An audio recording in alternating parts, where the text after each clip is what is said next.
السلام عليكم ورحمة الله وبركاته صاحبيال داوديال maanta waa maalin aad u qiimo badan waa munaasabadii sanad guuradii lixdanaad ee maalintii ay gobolada waqooyi iyo koonfurta Soomaaliya ay midoobeen oo calanka laga taagay gobolada waqooyi waa maalin ummadda Soomaaliyeed meel kasta oo joogaan baa ay fiican tahay runtii inay u dabaaldegaan aniga oo Maxamed Bashiir ah isla markaana ku sugan waddanka Finland ayaan idinla qaybsan doonaa farxadda iyo raynta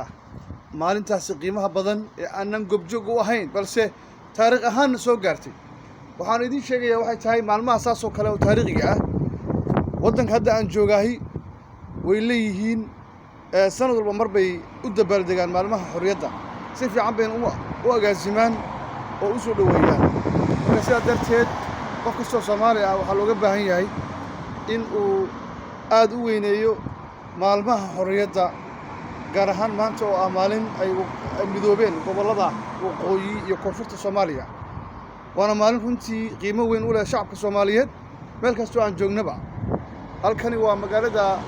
Espoo ka tirsan waddanka Finland waxaad u jeedaan sida ay u qurux badan tahay inkastoo maanta qorraxdu ay aad runtii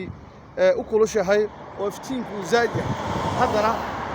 waxaad u jeedaan dabcan horumarka iyo quruxda dhinac walba ay ka muuqato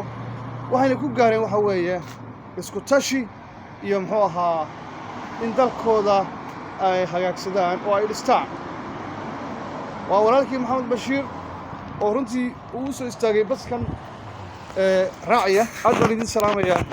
assalaamu calaykum waraxmatullaahi wabarakaatuh